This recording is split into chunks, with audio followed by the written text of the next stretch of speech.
کیا آپ کو پتہ ہے نسوں کی بلاکیج ایک دن میں نہیں ہوتی، یہ آہستہ آہستہ بنتی ہے، خاموشی سے بڑھتی ہے اور جب سامنے آتی ہے تو انسان چلنے، سونے، حتیٰ کہ بیٹھنے میں بھی عاجز ہو جاتا ہے۔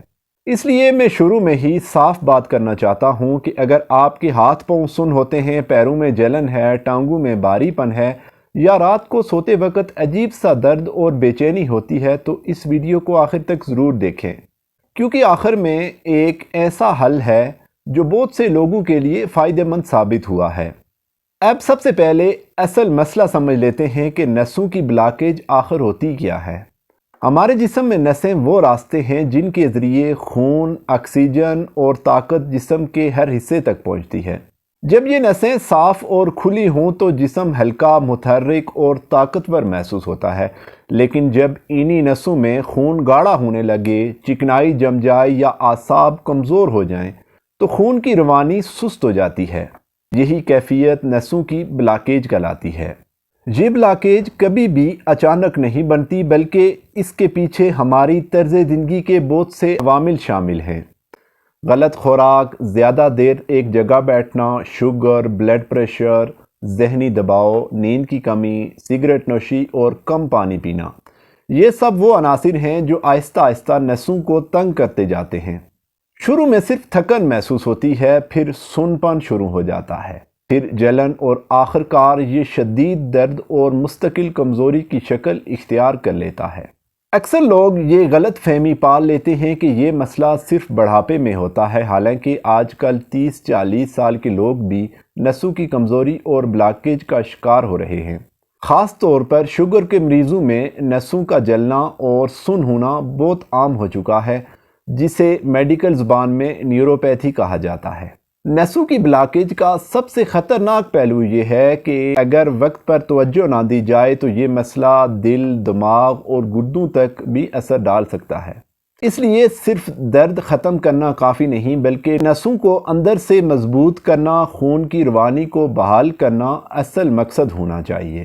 اب یہاں ایک اہم بات سمجھنے کی ہے کہ صرف گھریلو نسخے یا صرف دوائی اکیلی مکمل علاج نہیں ہوتی۔ جب تک ہم جسم کو اندر سے سپورٹ نہیں دیں گے، نسیں ٹھیک طرح بحال نہیں ہوں گی۔ یہی وہ جگہ ہے جہاں ہومیوپیتھک علاج بہت مضبوط اور گہرا کردار ادا کرتا ہے۔ ہومیوپیتھی نسوں کو دباتی نہیں، بلکہ آہستہ آہستہ ان کی اصل طاقت بحال کرتی ہے۔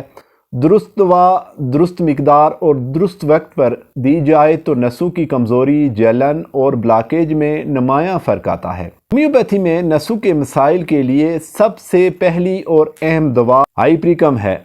یہ دوا نسوں کے درد، چبھن، سن پن اور بجلی کے جھٹکوں جیسے درد کے لیے بہت مؤثر سمجھی جاتی ہے، خاص طور پر جب درد ٹانگوں، پاؤں یا ریڑھ کی ہڈی سے نیچے کی طرف جاتا ہو۔ یہ دوا اعصابی نظام کو پرسکون کرنے میں مدد دیتی ہے۔ دوسری اہم دوا کالی فاس ہے، جسے ہم نسوں کی اصل غذا کہتے ہیں۔ اگر آپ کو مستقل تھکن، اعصابی کمزوری، بے چینی یا ہاتھ پاؤں میں جان نہ ہونے کا احساس رہتا ہے تو یہ دوا نسوں کو اندر سے طاقت دیتی ہے اور ذہنی اور جسمانی کمزوری کو دور کرتی ہے۔ اسی طرح تیسری دوا سیکیل کار ہے۔ ان مریضوں میں خاص طور پر فائدہ دیتی ہے جن کے پاؤں ٹھنڈے رہتے ہیں مگر پھر بھی ان میں جلن ہوتی ہے، یا جنہیں محسوس ہوتا ہے کہ خون کی روانی کم ہو رہی ہے۔ یہ دوا نسوں میں جمی ہوئی رکاوٹ کو آہستہ آہستہ کھولنے اور دوران خون کو بہتر بنانے میں مدد دیتی ہے۔ یہاں میں ایک بات واضح کرنا چاہتا ہوں کہ ہومیوپیتھک دوائیں وقتی آرام نہیں دیتی بلکہ مستقل بہتری کی طرف لے جاتی ہیں، لیکن شرط یہ ہے کہ انہیں صبر، تسلسل اور ڈاکٹر کے مشورے کے مطابق استعمال کیا جائے۔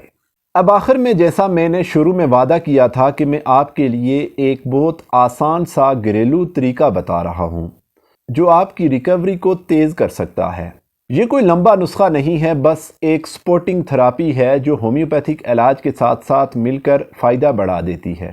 رات کو سونے سے پہلے 3 سے 4 لیٹر نیم گرم پانی لیں۔ اس میں ایک چھوٹا سا ٹکڑا بھیم سینی کافور اور آدھا لیمو شامل کریں۔ اس پانی میں اپنے پاؤں 10 سے 15 منٹ کے لیے ڈبو کر رکھیں۔ اگر اس دوران ہلکی جلن محسوس ہو تو گھبرائیں نہیں، یہ اس بات کی علامت ہے کہ خون کی روانی بہتر ہو رہی ہے۔ پاؤں خشک کرنے کے بعد اگر ان پر ہلکا سا تل کا تیل لگا کر مساج کی جائے تو نسوں کو اضافی سکون ملتا ہے اور نیند بھی بہتر آتی ہے۔ یہ طریقہ کوئی معجزہ نہیں، لیکن اس طریقے کو مسلسل استعمال کرنے سے نسوں میں مثبت اثر ضرور بڑھتا ہے۔ اب میں آپ سے ایک چھوٹا سا سوال پوچھنا چاہتا ہوں، کیا آپ نے ان علامات میں سے کوئی علامت خود میں یا اپنے کسی قریبی شخص میں محسوس کی ہے؟ اگر ہاں تو کمنٹس میں ضرور لکھیں، اپنی بیماری کی تفصیل بتائیں تاکہ میں اگلی ویڈیو میں آپ کے مخصوص سوالات کے مطابق آپ کی بہتر رہنمائی کر سکوں۔ آپ کے کمنٹس مجھے یہ سمجھنے میں مدد دیتے ہیں کہ آپ کو کس طرح کے مسائل کا سامنا ہے اور کن عنوانات پر مزید تفصیل سے بات کر سکتا ہوں۔ اگر آپ چاہتے ہیں کہ نسوں کی کمزوری کو وقت پر روکا جائے اور درد کو دبانے کے بجائے جڑ سے ختم کیا جائے تو اس ویڈیو کو لائک کرنا اور ضرورت مند لوگوں کے ساتھ شیئر کرنا نہ بھولیں تاکہ سب کا بھلا ہو سکے۔